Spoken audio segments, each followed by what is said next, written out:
मुख्यमंत्री जी को झुकना पड़ेगा और सीजीएल की परीक्षा रद्द करनी पड़ेगी। क्वेश्चन पेपर सुबह 6:30 बजे ही कई लोगों के पास पहुंच गया था और वो लोग सेंटर के बाहर उसका आंसर बनाने का काम कर रहे हैं। कहा जाता है कि बिल्ली को दूध की रखवाली करने देंगे तो कभी रखवाली नहीं है, लेकिन क्वेश्चन रिपीट 5-7 होता है अध्यक्ष जी, 40-50 क्वेश्चन रिपीट नहीं होता। और लेकिन सब लोग जान रहे हैं सरकार से किसी को उम्मीद नहीं है, ये लुटेरों की, भ्रष्टाचारियों की सरकार। तक सीजीएल तो ऐसा है कि मतलब कभी कंडक्ट ही नहीं हो पा रहा है। लगातार यह सरकार सीजीएल के एग्ज़ाम कंडक्ट करती है लेकिन परीक्षा ले नहीं पाती है। हर बार यहाँ से धांधली, भ्रष्टाचार। सीजीएल मतलब भ्रष्टाचारियों का अड्डा बन चुका है, एक माध्यम बन चुका है। इस सरकार ने सीटों को बेचा है, स्टूडेंट्स के सीट्स को नीलाम करने का काम किया और छात्र इससे आहत है। क्या लगता है क्यों ऐसा हो रहा है बार बार? बस बार बार ऐसा इसलिए हो रहा है क्योंकि हेमंत सोरेन, जेएमएम, कांग्रेस, आरजेडी, इसके जितने मंत्री संतरी और इसके नेता सब सिर्फ और सिर्फ स्टूडेंट्स के खाली कर रहे हैं। क्या लगता है परीक्षा रद्द होगी? हमारी मांग है और जब तक ये परीक्षा रद्द नहीं होगी युवा मोर्चा सड़कों पर आपको दिखेगा। जो स्टूडेंट एग्जाम दे रहे हैं उसमें जो हमेशा इस तरह का हो रहा है, उस स्टूडेंट के लिए आप क्या कहते हैं? देखिए लगातार बच्चे तैयारी करते हैं, आप जाकर देखिए कोचिंग इंस्टीट्यूट्स में बच्चे, गरीब बच्चे आकर झारखंड, रांची राजधानी में तैयारी करते हैं और उसके बाद घटना ऐसा होता है कि पता चलता सीट्स भेज दिया गया। तो आप समझिए कि स्टूडेंट्स और उनके परिवार वालों पे क्या बीतता होगा। आप जाकर देखिए अभी यहाँ स्टूडेंट्स लोग पीछे हैं, सारे बच्चे भी आए हुए हैं विजयसी के, तो बच्चे तैयारी कर रहे हैं और पता चलता है कि एग्ज़ाम का पेपर सेट हो गया है, सीट पहले ही सेट हो चुका है। बेरोजगारी का आलम इतना है कि लोग जानते हुए भी एग्जाम से बैठ रहे हैं क्योंकि उनको पता है। और लेकिन सब लोग जान रहे हैं सरकार से किसी को उम्मीद नहीं है, भ्रष्टाचारियों की सरकार है। इस बार तो परीक्षा में बहुत कमी जो है अभ्यर्थी। देखिए सभी अभ्यर्थियों को पता था कि सरकार ने ऑलरेडी सीट्स सेट कर दिया है, सीट्स की ऑलरेडी बिक्री कर दी है, तो बच्चे क्यों एग्जाम देने जाते हैं। लेकिन जो छात्रों ने एग्जाम दिया, आप सोचिए इस सरकार का नियत कैसा, इंटेंशन पे सबसे बड़ा सवाल है कि इसको कभी रोजगार देना नहीं था, इसको सिर्फ और सिर्फ इलेक्शंस को देखकर अपने वोट बैंक को एक मैसेज देना था, ईगो सेटिस्फाइड करना था और अपना जेब भरना था। इसने वही करने का काम किया। कुछ आप लोग का स्टेप रहेगा आगे? हम लोग लगातार जब तक सीजीएल की परीक्षा को रद्द नहीं किया जाता लगातार आंदोलन का काम करते रहेंगे।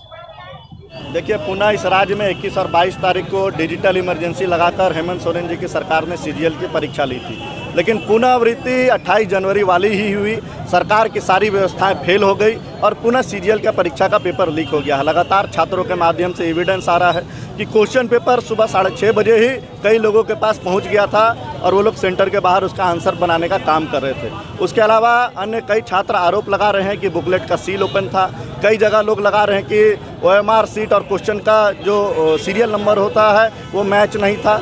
एक जगह से छात्रा ने आरोप लगाया है कि एक पुलिस वाला आकर सेंटर के अंदर चोरी करवाने का काम कर रहा था। अलग अलग आरोप पूरे प्रदेश के छात्र लगा रहे हैं। सरकार को इसको गंभीरता से लेना चाहिए, जेएसएससी की संस्था को इस एविडेंस को सामने लाना चाहिए और सीजीएल की परीक्षा रद्द होनी चाहिए, क्योंकि लाखों युवाओं के भविष्य इससे जुड़ा हुआ है। कई साल लोग परीक्षा की तैयारी करते हैं और तब परीक्षा देते हैं सरकारी नौकरी के लिए, लेकिन सरकार इस प्रकार से इलेक्शन में कलेक्शन का एक खेल चालू कर दिया है और सीट बेच के पूरे प्रदेश के युवाओं को पुनः एक बार दुखित करने का इस सरकार ने काम किया है। इसलिए हम मांग करते हैं कि सीजीएल की परीक्षा रद्द हो ताकि युवाओं के भविष्य बच सके इस राज्य में। क्या सर हर बार इस तरह से परीक्षा होगी और हर बार रद्द होता रहेगा? देखिए जिस प्रकार से सरकार के लोग पूरी तैयारी, पूरा महकामा लग गया, लेकिन एक परीक्षा को इन लोगों ने सफल नहीं बना पाए। पूरे राज्य के एसपी लगे, पूरे राज्य के डीसी लगे और मुख्यमंत्री की हर व्यवस्था के लगाने के बाद भी कहा जाता है कि बिल्ली को दूध की रखवाली करने देंगे तो कभी रखवाली नहीं होगी। इनकी जो एजेंसी थी जेएसएससी की, वो पूरी तरह से कॉपी पेस्ट की एजेंसी बन चुकी है। जो सेंट्रल सीजीएल में प्रश्न आता है वही प्रश्न को ये लोग कॉपी पेस्ट करते हैं और सेम केस में 2017 में जेएसएससी ने एग्जाम रद्द किया है। तो इस बार जेएसएससी के जो अध्यक्ष हैं वो कल सफाई दे रहे हैं लोगों को कि नहीं क्वेश्चन रिपीट होता है, लेकिन क्वेश्चन रिपीट 5-7 होता है अध्यक्ष जी, 40-50 क्वेश्चन रिपीट नहीं होता है। इसलिए आप जो बेवकूफ़ बनाने का पूरे राज्य के युवाओं को काम कर रहे हैं, इसको बनाना बंद कर दे। इस राज्य का युवा जाग चुका है। आने वाला 2 महीने बाद जो चुनाव है उसमें हेमंत सरकार को आंख से आंख मिलाकर इसका जवाब सवाब हिसाब हेमंत सोरेन जी से लेने का इस प्रदेश का युवा करेगा। क्या लगता है परीक्षा रद्द होगी? बिल्कुल परीक्षा को रद्द करना पड़ेगा, क्योंकि पूरा प्रदेश का युवा का भविष्य आज अधर में लटका हुआ है। पूरे प्रदेश के युवा आज आक्रोशित है। कल भी हजारीबाग में हजारों युवाओं का रैली हुआ है। लोग क्यों सड़क पर उतर रहे हैं? आम स्टूडेंट सड़क पर उतर रहा है क्योंकि उनके पास एविडेंस है कि सरकार ने हमारे सीट बेचने का काम किया है। अगर रद्द नहीं होती तो आप लोग का क्या स्टेप? हमारा आंदोलन जारी रहेगा। मुख्यमंत्री जी को झुकना पड़ेगा और सीजीएल की परीक्षा रद्द करनी पड़ेगी ताकि इस प्रदेश के 6.5 लाख से ज़्यादा युवा